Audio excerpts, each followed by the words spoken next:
This is Surfing Through Cinema. I'm your host, Hawaii Harry. Today I'll be discussing the next film for Star Wars Week. This is the one that started it all, the one that got us introduced to Jedi, Luke Skywalker, and Darth Vader. I'm of course talking about Star Wars Episode 4, A New Hope.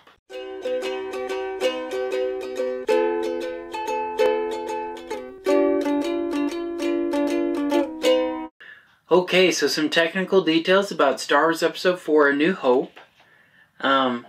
It is the second most attended movie of all time, meaning they sold 178 million tickets. And the number one movie to sell that many tickets is of course Gone with the Wind with 202 million.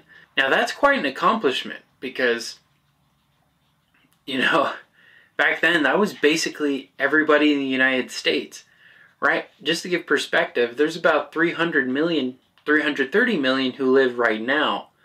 So back then it was probably closer to 200. So that's basically every person in the United States got to see this movie.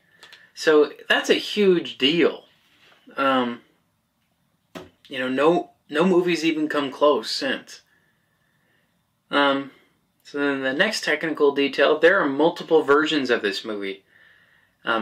There's the original cut, there's a 1981, there's a 1997, a 2004, and 2011. And the most recent being 2019 for Disney+. So this movie is constantly being changed, with new scenes added, new dialogue, new edits. It's one of the most changed and one of the most updated movies of all time. And then the next technical detail, the film was released May 25th, 1977. And the reason why that's significant is because executives had absolute no hope in this movie, so they purposely released it on a day that was originally deemed the worst day of the year to release a movie.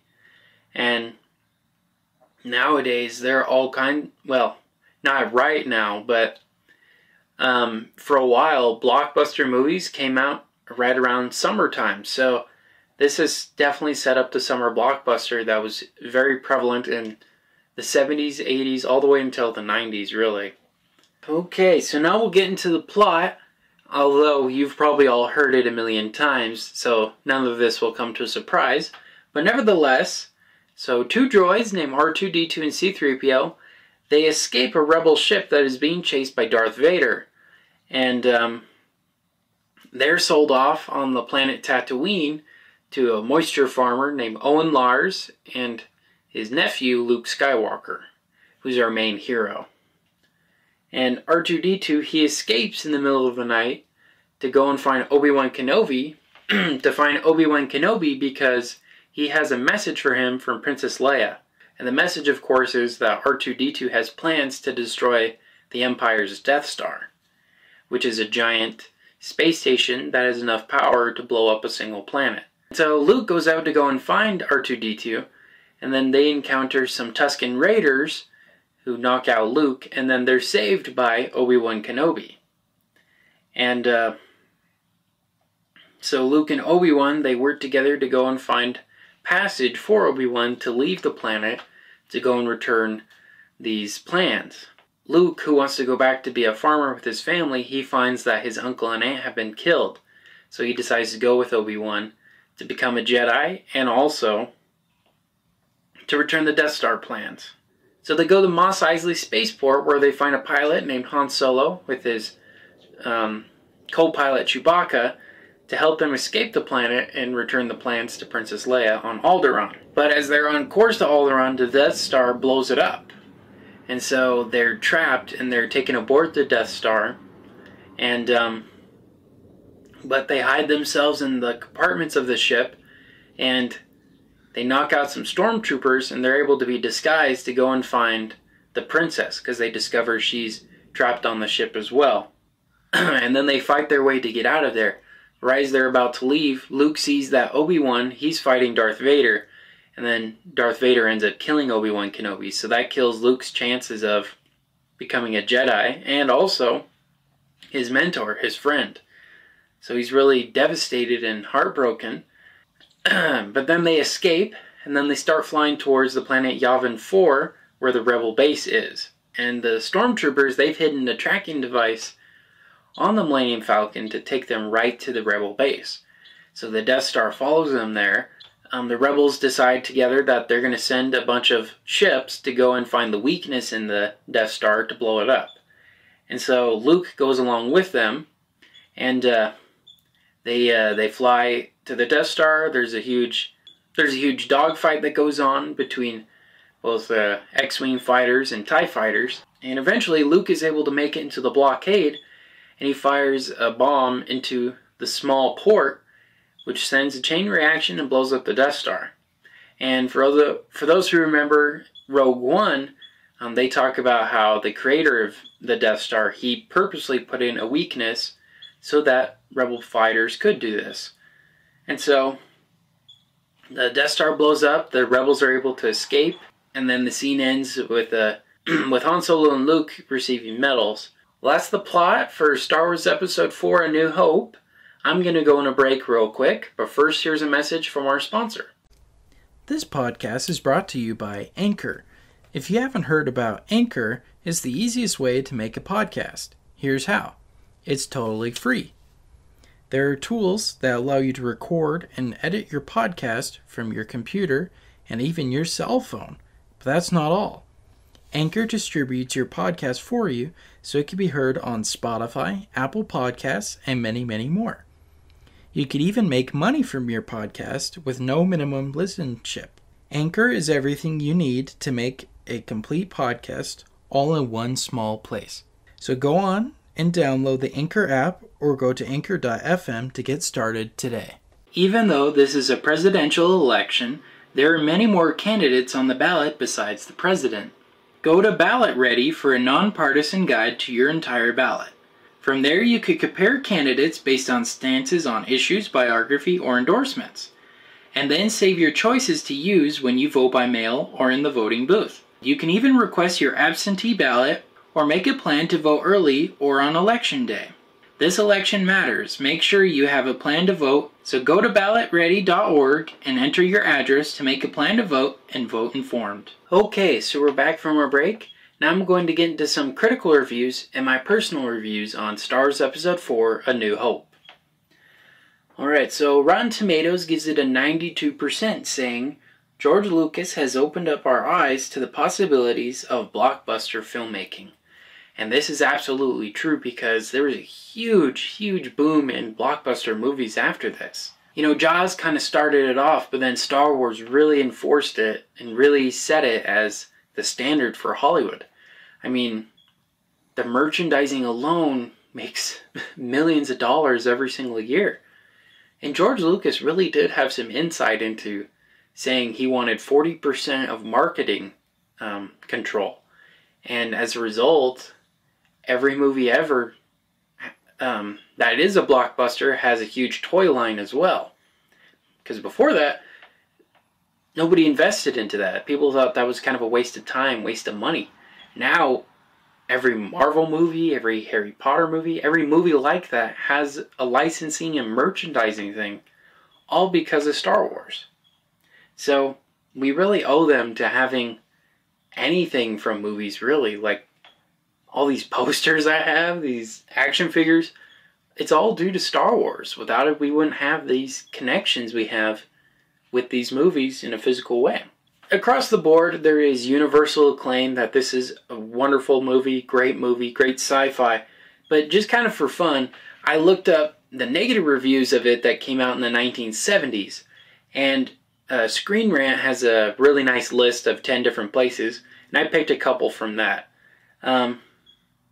So one of them, the New York Magazine, they said, "Oh, dull new world." They thought it was too cutesy, that it was too kid-like, and that it was going to be a total failure. And boy, were they wrong. You know, like I said, the second highest ticket sales of all time. Like, that's insanity. In the United States, I should add. That's insane. Like, nothing has come close. And the next one, the New York Daily News, Harrison Ford hams it up terribly as Han Solo.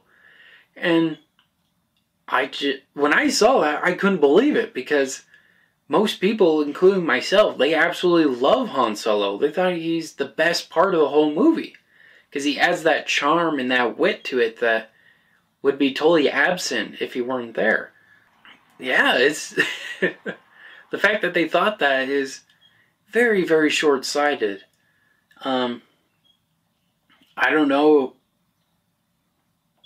I didn't look at any current views these newspapers have of it, but I just thought it was interesting to see that critics hated it and panned it. It made hundreds of millions of dollars. So, at the end of the day, who's right? The audience or the critics? Yeah, but those are critical reviews. Like I said, almost everybody ever has seen it, so it's very rare to find a person who hasn't seen it. I know a few who haven't, but generally speaking, most people have seen this movie in particular. Maybe not all of them, but definitely this one. Okay, so now we'll get into my personal views. I love this movie. It's in my top 10, and I've seen it hundreds of times. You know, growing up, we had multiple versions of it. We had the 1980s CBS Fox one. We had the 1995 Last Time original cut. And we had the 1997 VHS version of the special edition, as well as the 2004 DVD version. And that's what I grew up with, was I watched it on either VHS or DVD in multiple different ways. In fact, I have my own copy of the 1995 one right here, and they marketed it as this being the last time you'll ever see the full theatrical cut of these movies. This isn't entirely true. There was a Laserdisc version that came out, and there was also, in the early 2000s, a DVD version that had the original theatrical cuts as bonus material. Unfortunately, those ones aren't in the high definition that the special editions are. They're in a standard definition that I think was transferred from Laserdisc. So, it isn't the best you'll ever be able to... It isn't the same quality you would have seen in the theaters. And I hope someday that, now that Disney owns it, they'll release them on Disney Plus as like a different version. So like you could click on a different version of Star Wars you could watch. I think that'd be a really good idea. But what I really like about this edition in particular is, of the trilogy, is there's a interview in the beginning with George Lucas, and he's talking with Leonard Maltin. And they talk about the different, crazy hiccups and crazy backstory to how this movie came to be. This is a very, very troubled movie.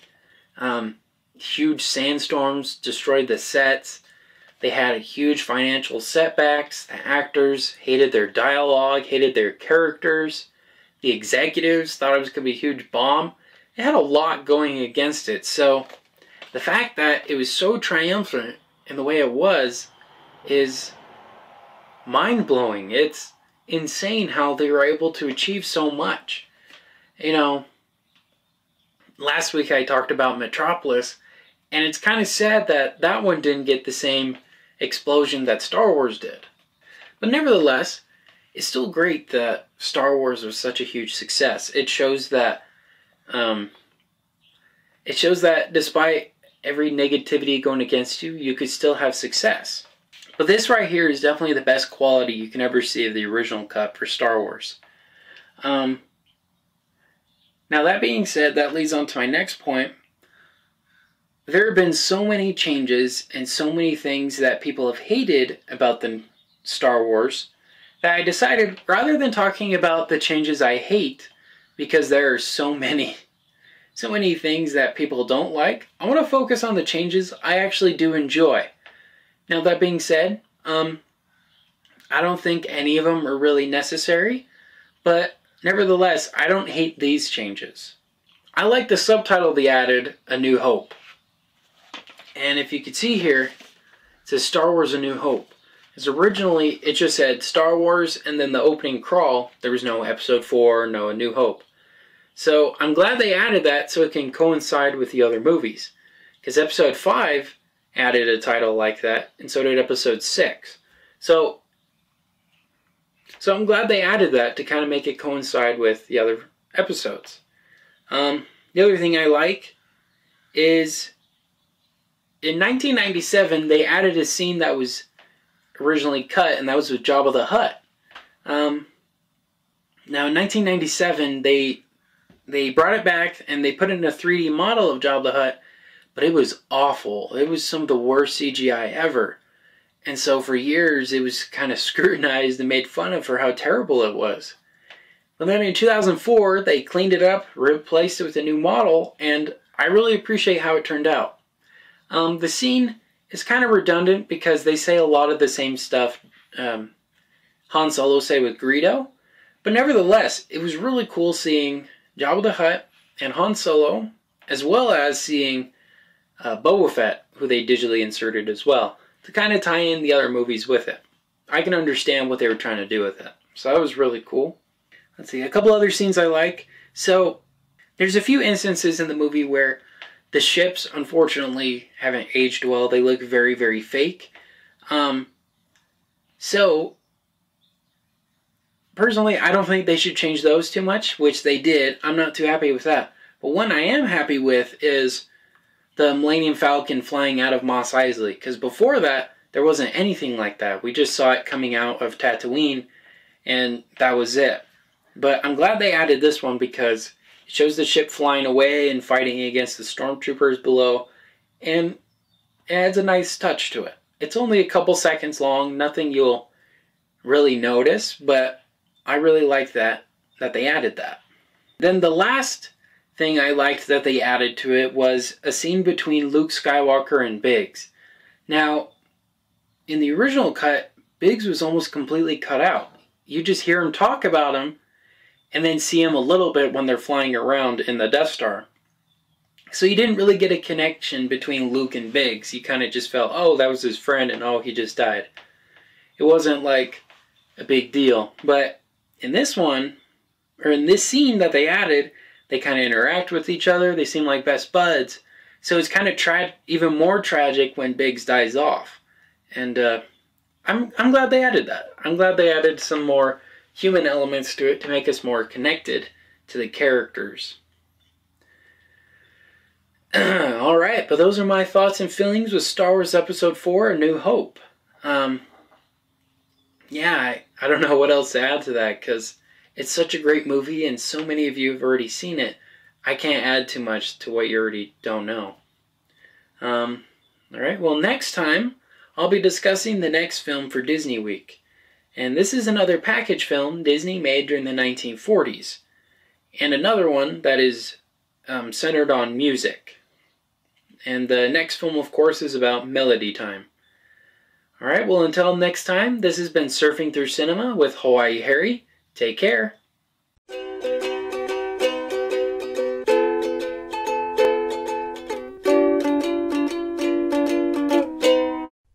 Thank you for listening to Surfing Through Cinema. Make sure to check us out on Facebook at Surfing Through Cinema with Hawaii Harry and on Instagram with Surfing Through Cinema.